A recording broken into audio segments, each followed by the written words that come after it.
In this video, I'm going to share with you a few things that real estate professionals should not be doing when it comes to social media. Hey everybody, Katie Lance here, founder and CEO of Katie Lance Consulting, the Get Social Smart Academy, and author of the book, Get Social Smart. And it's episode 137 of the Get Social Smart show. And today I'm going to share with you 3 things that real estate professionals, that's you, should stop doing on social media. Number 1, don't post and run. I see this a lot from agents where maybe you're not on social media a whole lot, and then all of a sudden you get a new listing, so you jump on, and there's like 12 new posts about your new listing, and you're really excited. But don't post and run. Hey guys! Oh, big gulps, huh? All right. Well, see you later. One of the biggest tips I can give you is make sure you engage with people in the comments. So if you ever posted something and then you only get 1 or 2 comments and you think, gosh, that's not a whole lot of engagement, what I would encourage you to do, regardless of how many comments you get, is go back in and respond to every comment. Respond to every comment. So if I get 1 or 2 comments in a post, I will go back in and I will respond. I will use their name and I will say something meaningful like, hey, thanks so much for chiming in, or thank you so much for commenting, or I really appreciate your opinion, something like that. And then guess what happens? You'll notice when you start to do that, other people will see that and they'll start to comment and like. And the reason for this is Facebook favors engagement. They favor that two-way conversation. And so even on that first comment or 2, make sure you're not just liking, but also engaging, and don't just post and run. Okay, that leads me to mistake number 2 is don't just post your listings. When it comes to real estate, there's so many more things that you can talk about besides your listings. Now, don't get me wrong. You can certainly talk about your listings, especially on your Facebook business page. There's a ton of things that you could do to promote your listings, from putting up a photo album on your Facebook business page to creating a slideshow, doing a video or blog post or a podcast or Facebook Live or Instagram Live. There's so many things that you could do on Facebook about your listing. However, there's also lots of other areas of your business, right? All the things that you do in your community, all the information and knowledge that you have. In fact, when it comes to, I would say, the majority of you, so many of you have so much knowledge and information that sometimes we just kind of take it for granted. So what I want you to do is think about all the conversations that you have with clients, past clients, prospects, even friends and colleagues about real estate. What are those topics of conversations? What are those questions that come up?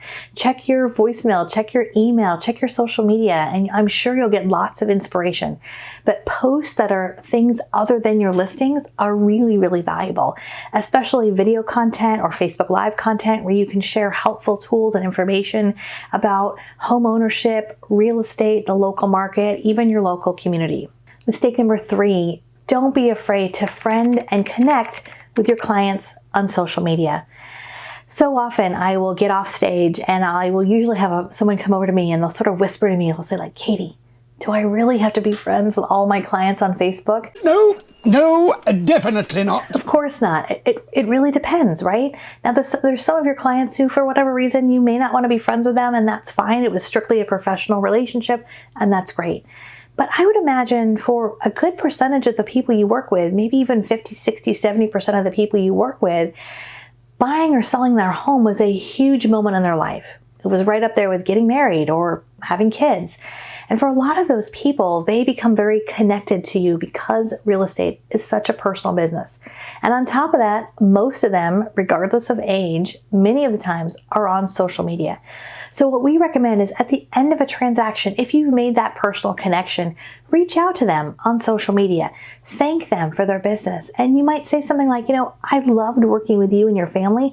I'd love to stay in touch here on Facebook or Instagram or wherever you choose. And what's great about that is now you can connect with them and stay in touch with them over the course of time. You might even, really think about how to do that in a smart way. For example, with Facebook, you could create a private list of just your clients on Facebook. You could create a private group for just your clients on Facebook. If you're on Instagram, you could set up notifications for when your clients post. But you can start to get a system around getting really intentional with keeping in touch with your past clients. Because at the end of the day, real estate's a relationship business. And when I think of some of the biggest opportunities for social media, part of that is attracting new business and people who don't know you. But wouldn't you say that a lot of your business comes from past clients and referrals? So isn't it just as important to be really intentional about staying in touch with those past clients? And I'm sure a lot of you do this through email or maybe even traditional marketing like handwritten notes, which I think is great. but also using a tool like Facebook or Instagram or even LinkedIn is a great way to stay really intentional about connecting with your past clients. Now, if you're listening to this and you're feeling a little stuck or a little overwhelmed when it comes to social media, maybe you're even in the beginning stages and feeling like, is it too late to get started on social media? I'm here to say, it's not. And I would encourage you to download our free content grid.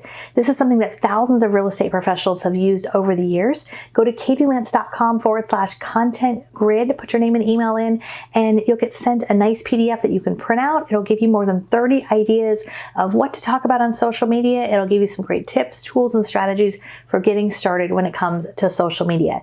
Now, if you're watching this video over on YouTube and you like our style and you like what I have to say, we would love if you'd hit that subscribe button and the bell button, because even if you're not on YouTube a whole lot, we have new videos that come out each and every week. And by hitting that subscribe button and the bell button, you'll get a notification when we have new videos.